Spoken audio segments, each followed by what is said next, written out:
राम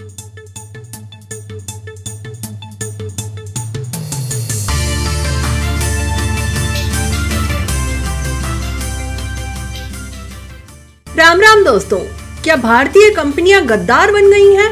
क्या भारतीय इंडस्ट्री अपने देश की मैन्युफैक्चरिंग कैपेबिलिटी पर विश्वास नहीं करना चाहती? क्या आज अगर भारतीय सरकार भारत को आत्मनिर्भर बनाने की कोशिश करती है तो कुछ मुट्ठी भर मैन्युफैक्चरर्स ऐसा नहीं होने देते? अगर आपको इन सवालों का जवाब सुनना है तो इस वीडियो को अंत तक देखिए, क्योंकि आज हम एक ऐसी बात बताने जा रहे हैं जो आप लोगों को हैरान कर देगी। यह बड़ी अजीब बात है कि जहां भारतीय सरकार इंपोर्टेड सामान को रोकने की भरसक कोशिश में लगी है, वहीं भारतीय इंडस्ट्री अपनी देश की मैन्युफैक्चरिंग कैपेबिलिटी पर विश्वास नहीं करती। आलम यह है कि सरकार द्वारा इंपोर्ट पर रोक लगाए जाने का विरोध किया जा रहा है और यह भारतीय कंपनियां घरेलू मैन्युफैक्चरर से रॉ मटेरियल सोर्स करने के बदले कुछ ऐसी साउथ ईस्ट एशियन कंपनी से सामान खरीदना चाहती हैं जिन्होंने कई सालों से भारतीय मैन्युफैक्चरिंग सेक्टर को बर्बाद करने की कोशिश की है और आज भी कर रही हैं, और देश की मैन्युफैक्चरिंग को बर्बाद करने में इन ओवरसीज मैन्युफैक्चरर्स का साथ भारतीय कंपनियां देने में लगी हैं। मेन खबर पर आगे बढ़ने से पहले आपको सरकार द्वारा लिए गए एक महत्वपूर्ण कदम के बारे में बताते हैं, जिसको यह सोचकर उठाया गया था कि भारतीय डिटर्जेंट इंडस्ट्री रॉ मटेरियल की सोर्सिंग भारत स्थित फैक्ट्रीज से बढ़ाएंगी। पर किसको पता था कि भारतीय कंपनी अपनी प्रॉफिट मार्जिन को बचाने के लिए सरकार के ही विरोध में उतर जाएंगी। दरअसल साबुन, शैम्पू, हैंड वॉश और कपड़े धोने के डिटर्जेंट में सैचुरेटेड फैटी अल्कोहल का इस्तेमाल किया जाता है, जिसकी काफ़ी बड़ी मात्रा भारत में मुख्यतः 3 देशों से मंगाई जाती है। यह देश है इंडोनेशिया, थाईलैंड और मलेशिया। यह तीनों देश कई सालों से सैचुरेटेड फैटी अल्कोहल की डंपिंग भारत में कर रहे थे और इसकी वजह से डोमेस्टिक इंडस्ट्री के लिए काफ़ी बड़ा खतरा पैदा हो चुका था।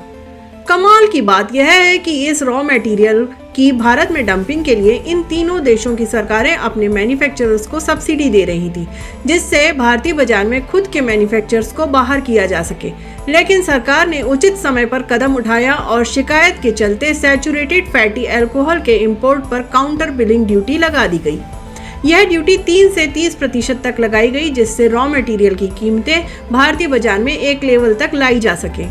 अब इससे होता यह है कि इंपोर्ट और डोमेस्टिक प्रोड्यूस्ड रॉ मटेरियल की कीमतें एक स्तर पर आ जाती, लेकिन इससे भारतीय साबुन इंडस्ट्री का मार्जिन कम हो जाता। इसी को देखते हुए भारतीय मैन्युफैक्चरर्स ने जो बातें सामने रखी और जो धमकी दी, उसके बारे में हम आपको थोड़ी देर में बताएंगे। लेकिन आगे बढ़ने से पहले आप मेरे चैनल को सब्सक्राइब कीजिए और साथ ही बेल आइकन बटन को दबा दीजिए। अगर आपको मेरे वीडियो का कंटेंट अच्छा लगे तो शेयर भी कीजिए। इकोनॉमिक्स टाइम्स के मुताबिक इंडियन सर्फेक्टेंट ग्रुप ने इस काउंटर बिलिंग का कड़ा विरोध किया है और इन तीनों देशों से रॉ मटेरियल के इंपोर्ट से ड्यूटी को हटाने के लिए बात सामने रखी है। इस इंडस्ट्री के रिप्रेजेंटेटिव ने सरकार के इस फैसले को चुनौती देते हुए कहा कि इस ड्यूटी की वजह से मार्केट कॉम्पिटिटिव नहीं रह जाएगा और अपनी कॉस्टिंग को कम रखने के लिए इन्हें अपनी फैक्ट्री में डाउन साइजिंग करनी पड़ेगी। डाउन साइजिंग का मतलब है इन्हें अपनी फैक्ट्री में से लोगों को निकालना पड़ेगा और बढ़ी हुई कीमतों का असर एंड यूजर यानी जनता पर पड़ेगा। दरअसल कुछ हद तक भारत की सोप इंडस्ट्री ही सही है। ऐसा इसलिए क्योंकि इन तीनों देशों के साथ भारत ने फ्री ट्रेड एग्रीमेंट साइन किया हुआ है, और अगर इस ड्यूटी के बाद साबुन, डिटर्जेंट और शैम्पू जैसी चीजों के रेट भारतीय मार्केट में बढ़ जाते हैं तो ऐसा हो सकता है कि यह तीनों देश एक बड़ी मात्रा में इन चीजों का एक्सपोर्ट भारत में करना शुरू कर दें और आखिर में भारतीय ब्रांड अपनी ही मार्केट में कॉम्पिटिटिव न रह पाए।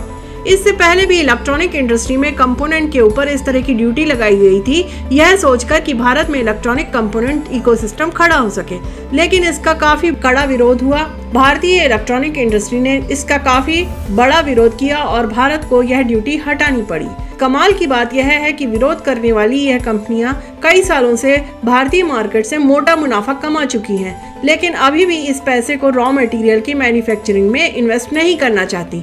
यही वजह है कि आज अगर भारतीय सरकार भारत को आत्मनिर्भर बनाने की कोशिश करती है तो कुछ मुट्ठी भर मैन्युफैक्चरर ऐसा नहीं होने देते।